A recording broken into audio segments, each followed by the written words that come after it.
এই যে 1 জানুয়ারি ডিজে বাজিয়ে মাটি কাঁপিয়ে চলে যাচ্ছে।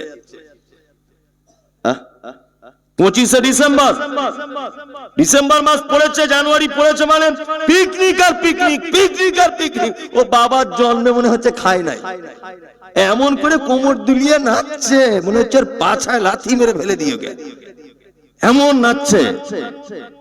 বলুন এই পথ কি মুহাম্মদ সাল্লাল্লাহু আলাইহি ওয়াসাল্লামের দেখানো পথ? আপনি হেদায়েত পাচ্ছেন বলে মনে হচ্ছে? পাচ্ছেন? পাচ্ছেন না। আল্লাহ নবী সাল্লাল্লাহু আলাইহি ওয়াসাল্লামের সুন্নাত, প্রতিটা নবীদের বৈশিষ্ট্যের ভিতরে একটা বৈশিষ্ট্য এই, হাতের নখগুলো ছোট করে কাটতে হবে। আপনার বেটা দেখবেন তো নখগুলো, চুল আঁচড়াতে হবে, তেল দিতে হবে, ছোট করে রাখতে হবে। হ্যাঁ, সুন্নতি চুলকেও রাখতে পারে পিছন দিক দিয়ে একটু হালকা।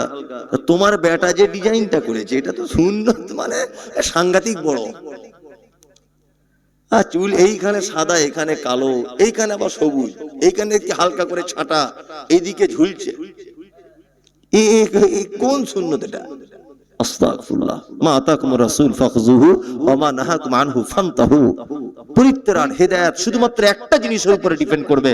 মুহাম্মদ সাল্লাল্লাহু আলাইহি ওয়াসাল্লাম আপনাকে যতটুকু দিয়েছে ততটুকু করতে পারবেন, আর যতটুকু নিষেধ করেছেন তার থেকে নিজেকে কি সরিয়ে রাখতে হবে। এবার আপনাদেরকে আর একটা কথা আমরা বলি। আচ্ছা বলুন, আল্লাহ নবী সাল্লাল্লাহু আলাইহি ওয়াসাল্লামের আদেশ যেগুলো নবীজি করতে বলেছেন এটা করা যেমন সুন্নাত, আল্লাহ নবী সাল্লাল্লাহু আলাইহি ওয়াসাল্লাম যেটা ছেড়ে দিতে বলেছেন ওটা ছেড়ে দেওয়াটাও সুন্নাত। কি বললাম বুঝলেন? পড়াটাও সুন্নাত আর ওনার কথা অনুযায়ী ছেড়ে দেওয়াটাও সুন্নাত। আমরা 2-3টে জিনিস একটু পরীক্ষা করা যাক তো, আপনি হেদায়েতের পথে আছেন কিনা একটু পরীক্ষা করছেন। থার্মোমিটার নেই আমার কাছে, আমি কোরআন দিয়ে আপনাকে পরীক্ষা করছি। আল্লাহ বলছেন, ইয়া আইয়ুহাল্লাযীনা আমানু ইন্নামাল খামরু ওয়াল মাইসিরু ওয়াল আনসাবু ওয়াল আযলামু রিজসুম মিন আমালিশ শাইতান ফাজতানিবুহু লাআল্লাকুম তুফলিহুন। আল্লাহ বলছেন, আমি আল্লাহ এবং তার রাসূলের আদেশ নিষেধ দুটো একটা বলছি। আপনি হেদায়েতের উপর আছেন কিনা আপনি নিজে নিজে এই পরীক্ষাটা দেন, আর নিজে রেজাল্ট আউট করুন, নিজেই পাস ফেল হন, আমি কিছু বলবো না। আল্লাহ সুবহানাহু ওয়া তাআলা বলছেন, তোমাদের জন্য বেশ কয়েকটা জিনিস, তোমরা যারা ঈমান নিয়ে এসেছো তোমাদের জন্য কি হারাম, নিষিদ্ধ। কি বললাম বুঝলেন? প্রথম নম্বর কি? আল্লাহ বলছেন খামর, মদ, মদ হারাম। মদ কি হারাম, কঠোর ভাবে। মুসলিমরা তো এখন মদ পান করছে, অধিকাংশ যুবকরা মদ পান করছে, করছে না? আস্তাগফিরুল্লাহ, করছে। আর বিশেষ করে যারা পরিযায়ী শ্রমিক, ওই বিদেশে যারা কাজ টাজ করছে, এরা তো মানে কি বলবো, এরা 60% বলা যেতে পারে ছেলেরা সব দারু খাচ্ছে, মদ পান করছে বাইরে। আল্লাহ আল্লাহ, হ্যাঁ খাচ্ছে তারা, মদের নাম পরিবর্তন করে দিচ্ছে। তবে আমরা হয়তো এতটুকু হয়তো বলবো, কি বলবো, মুমতাজুল ভাই আমরা তো মদ খাই না, আমরা বিড়ি খাই। আমরা বিড়ি খাই হালকা করে, আমরা মদ টদের ধারে পাশে যাই না। আমার একটাই নেশা আছে, ছোট থেকে মাঝে সাঝে বিড়ি টানি। কি বললাম বুঝলেন না? আস্তাগফিরুল্লাহ। আপনি বিড়িও টানেন? আমি পৃথিবীতে এরকম কোন নিকৃষ্ট খাবার আছে যে খাবার পায়খানা করতে করতে খাওয়া যায়? আছে? পৃথিবীর কোন খাবার আছে যে পায়খানা করতে করতে মানুষ খায়? নেই তো। ও মানে জর্দা দিয়ে পান খেয়ে খেয়ে দাঁত গুলো তরমুজের বিচির মতো করে দিয়েছে। আস্তাগফিরুল্লাহ। হ্যাঁ, এটা মানুষের তো লজ্জা শরমও থাকে, সেটাও তো নেই।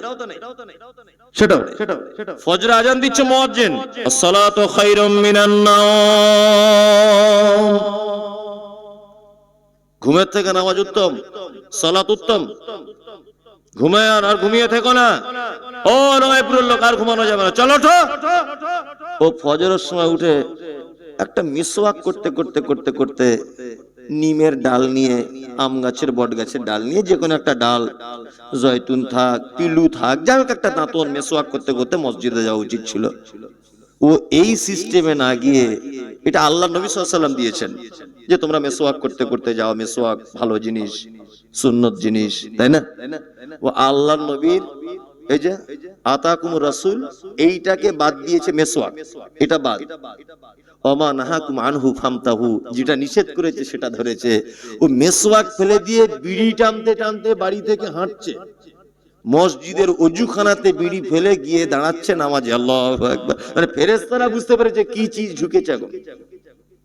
এই যে বাসি মুখে টানে যে গেল, মানে এর পাশে মানে শয়তান পর্যন্ত দাঁড়াতে পারবে না, এত গন্ধ করে।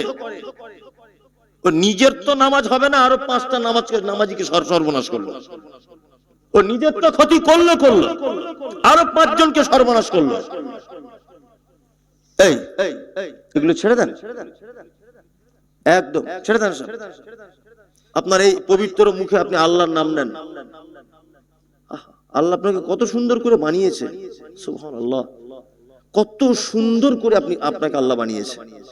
আর আপনি দেখুন বিভিন্ন হারাম জিনিস খাচ্ছেন, কেউ বিড়ি টানছে, কেউ গুটখা খাচ্ছে, কেউ পান খাচ্ছে, হাবিজাবি, হ্যাঁ করছে, কি করছে না? হ্যাঁ, আমরা মুসলিমরা মদের বিকল্প হিসাবে বিড়ি, সিগারেট, হাবিজাবি এগুলো ব্যবহার করছি। কি বললাম বুঝলেন না? এগুলো হারাম, নিষিদ্ধ। তবে কেউ কেউ আবার বলছে না এগুলো তো মাকরুহ। কেউ বলছে মাকরুহ যদি হয় তোমার ফতোয়া অনুযায়ী, তা তুমি যে ইমামতি করতে করতে বলছো মাকরুহ, তা তুমি ওই জুম্মার দিনে একটা বিড়ি ধরিয়ে 2 টান করে মারবে আর খুতবা দিবে একবার করে, দেখি তোমার পাছার চামড়া থাকে কিনা। হ্যাঁ বদমায়েশ, তুমি যদি যেটা মেম্বারে দাঁড়িয়ে খেতে পারো না, আচ্ছা বলুন এখন এই বক্তব্য দিতে দিতে আমি পানি পান করতে পারি কি পারি না বোতল থেকে? অসুবিধা আছে? জায়েজ জিনিস। আমার যদি এখানে একটা বিস্কুট রাখা থাকে, আমি আপনাদের সামনে খেতে পারি কি পারি না? হ্যাঁ, তো বিড়ি যদি মাকরুহ হবে, তো আমি এখানে তো রেখে 2 টান করে মারতে পারি কি পারি না? আরে শুনুন, যে জিনিস বাপের সামনে খাওয়া যায় না, মায়ের সামনে খাওয়া যায় না, যে জিনিস শিক্ষকের সামনে খাওয়া যায় না, যে জিনিস আলেম ওলামাদের দেখলে খাওয়া যায় না, সেই জিনিস কখনো স্রষ্টার সামনে খাওয়া যায়? যায় না। যত রকমের নেশার জিনিস আছে সব কি হারাম। আমরা দূরে থাকবো ইনশাআল্লাহ। ইনশাআল্লাহ বলবেন, ইনশাআল্লাহ বলবেন, ইনশাআল্লাহ। আপনি খেতেন, আপনি হাত তুলে কি করেন? আমাদের মাদ্রাসায় একটা লোক এসেছে, বুঝলেন, আবার 2টো মাদ্রাসা আল্লাহ করিয়েছে, যাই হোক আমাকে দিয়ে মানুষ সহযোগিতা করেছে, আমার মাধ্যমে আল্লাহ করিয়েছে। তা মহিলা মাদ্রাসা একদিন বসে আছি, একজন লোক এসে বলছে, হুজুর আমি জীবনে কোনোদিন মেয়ে ছেলে দেখিনি। মনে মনে ভাবছি তাহলে ফেরেশতা আমার মাদ্রাসা আজকে ঢুকেছে। আমাকে বলছে আপনি মেয়ে ছেলে দেখেছেন? আমি বলছি দেখেছি মানে? আমি গাড়ি নিয়ে এলি, কোথাও চা খেতে নামছি, কোথাও একটু পা ছাড়ানোর জন্য নামছি, আর গাড়ির কাঁচের ভিতর দিয়ে দেখতে পাই কত সুন্দরী সুন্দরী মেয়ে রাস্তাঘাটে ঘুরছে, চোখে পড়ে তো, সত্যি যেটা সত্যি বললাম। তো বলছে যাই হোক আল্লাহ আমাকে হেফাজত করেছে, জীবনে আমি কোনোদিন মেয়ে ছেলে দেখিনি। আমার তো এটা শুনে অবাক করে ব্যাপার, ই আবার কেমন পুরুষ মানুষ রে, মেয়ে ছেলে দেখেনি, ই আবার কেমন? হুজুর হোক আর যাই হোক, মেয়ে ছেলে দেখলে চোখে পড়লে সে একবার দেখবেই। তো আমি বলছি তাহলে ফেরেশতা হবে নিশ্চয়ই। মেয়ে এবার 2 জনা অজুখানায় বাইরে অজু করতে বসেছি, ও বসেছে আমিও বসেছি, তার চশমাটা খুলেছে, তা দেখছি লোকটা অন্ধ। তাই বলছি ভাই তোমার তো মেয়ে ছেলে দেখার মেশিন নাই, তুই দেখবে কি করে? তোমার মেশিন থাকবে তবে তো দেখবে। এখন যার মেশিন নাই ও যদি বলে আমি জীবনে মেয়ে ছেলে দেখিনি, তাই এটা কোনো বাহাদুরি? বলুন কোনো বাহাদুরি? বাহাদুরি নাই। যার দেখার মেশিন আছে সে যদি বলতো আমি জীবনে কোনোদিন কোনো মেয়ে ছেলে দেখিনি, তাহলে এটা বিশাল 100% নাম্বার পেত যে না এ তাহলে ফেরেশতাই হবে। কিন্তু তোমার মেশিন নাই, যন্ত্রপাতি খারাপ, তুমি মেয়ে ছেলে দেখো, এটা অস্বাভাবিক।